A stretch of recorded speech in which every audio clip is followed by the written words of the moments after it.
0347 local time, Strait of Hormuz. The water is black and still.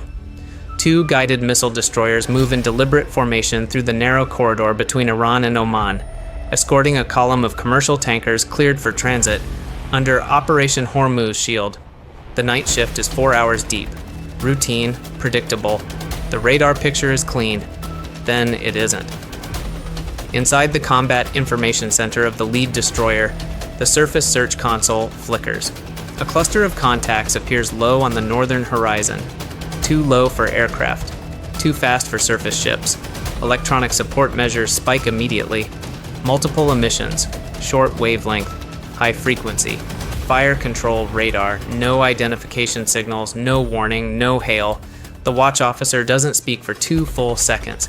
He studies the display. The contacts aren't drifting. They aren't surveilling. They are already inbound. At 0348, the threat classification comes back. Mixed package. Anti-ship missiles, Iranian Noor variant, and attack drones FPV class pre-programmed for terminal dive. The IRGC Navy has launched without a trigger moment the destroyers can identify. 1 second, the strait is empty. The next second, it is crowded with weapons. Missiles inbound, the operator says. Voice flat. Eyes steady. It is not a question. 14 contacts total. The geometry fills the screen in red. On the bridge, the captain processes the tactical display without speaking. He does not reach for the intercom dramatically. He does not look for confirmation. He gives 2 orders in sequence, quiet and precise. All ahead flank. Execute layered defense. The destroyer surges forward, engines accelerating from patrol speed to full combat sprint. 18 knots, 22. The hull cuts a hard white wake across the dark water. Behind it, the second destroyer mirrors the maneuver.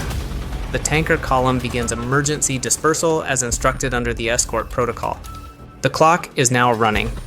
Not in minutes, in seconds.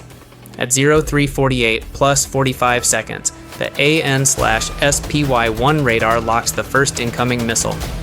Bearing 014, altitude 15 meters, speed 800 kilometers per hour, sea skimming.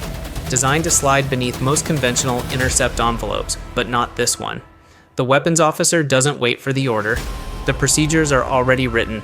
Rolling airframe missile launcher rotates and acquires. 2 seconds later, the first intercept fires.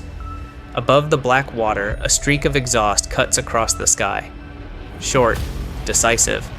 The incoming missile detonates 1.1 kilometers off the destroyer's port bow. The fireball is brief, then nothing. No one cheers. There are 13 contacts remaining.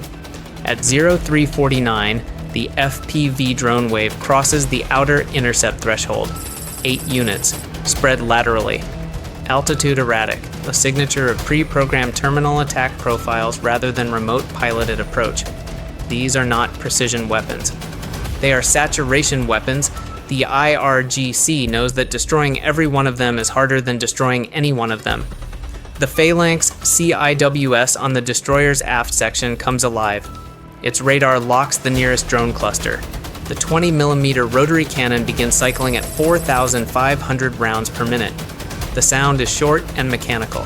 The sea ahead of the ship erupts in brief splashes as 2 drones disintegrate simultaneously.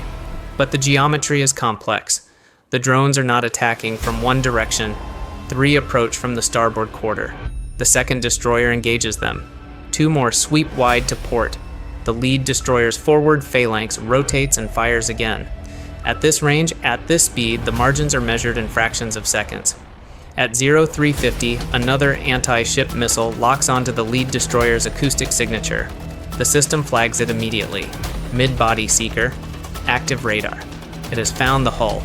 Decoys launch. Chaff blooms across the ship's radar return. The Nixie equivalent towed system deploys off the stern, broadcasting a false acoustic signature into the water. The missile's seeker begins processing competing signals. For 1.7 seconds, it holds course. Then, the track drifts 4 degrees. 6. The weapon commits to the decoy.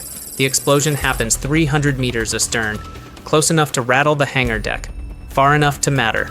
At 0351, a second missile salvo launches from the northern shoreline. CENTCOM's overhead ISR platform, already tracking the IRGC launch vehicles, logs the event in real time.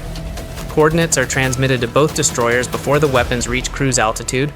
The fire control picture updates in under 3 seconds. 4 more missiles. Sea skimming again. Different bearings. They are cycling the intercept geometry, probing for a gap. There isn't one. SM-2 missiles launch from the vertical cells of both destroyers in sequence. The night sky above the strait fractures with exhaust trails crossing and converging at precise intercept coordinates computed during the seconds between lock and launch. The first of the 4 incoming missiles is destroyed at 6 kilometers. The second at 4. The third and fourth almost simultaneously at 2 kilometers and 1.8 kilometers. The sea goes quiet again for 34 seconds. At 0352, CENTCOM transmits a direct message on IRGC naval frequencies in Farsi, precise and unhurried. This is United States Central Command. Your attack has been intercepted. Further launches will be treated as acts of war. All vessels in your formation are being tracked. Stand down immediately. No acknowledgement comes. But on the radar display, the northern launch vehicles go dark. Not destroyed. Dark. Engines cut. Radar emissions ceased. They are listening. At 0354-6, IRGC small craft that had been holding at 18 nautical miles begin accelerating toward the tanker column. High speed. Shallow draft. Hull profiles consistent with Blade Runner-class fast attack boats.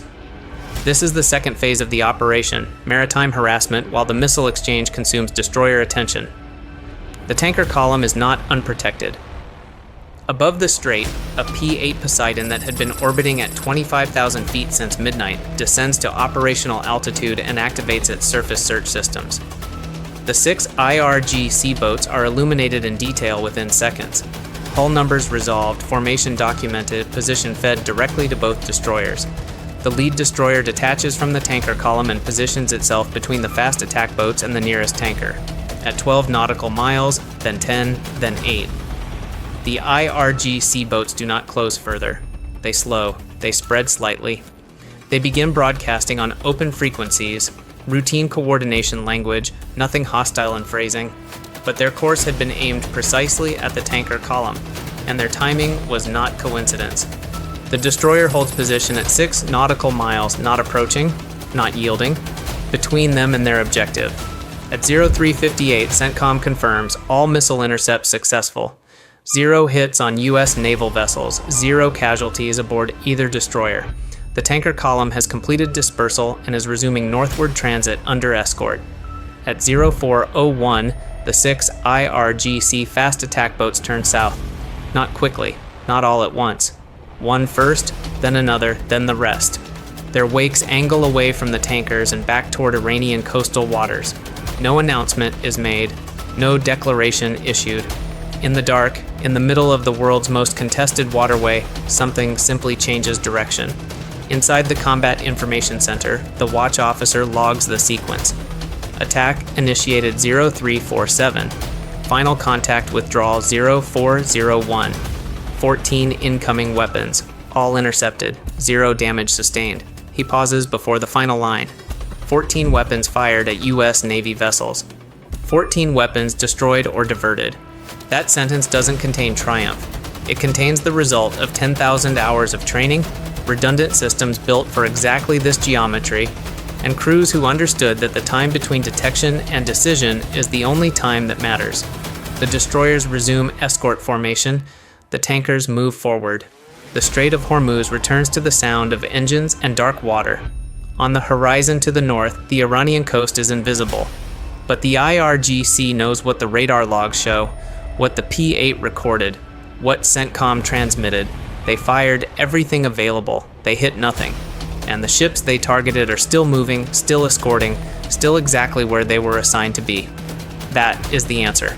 Not a press conference, not a retaliation strike, not a statement read from a podium. The answer is the wake of 2 destroyers continuing their mission through the same water where 14 weapons just failed to stop them. In the Strait of Hormuz, control doesn't belong to the force that fires first. It belongs to the force that was already ready before the first weapon left the rail. And tonight, that force never changed course.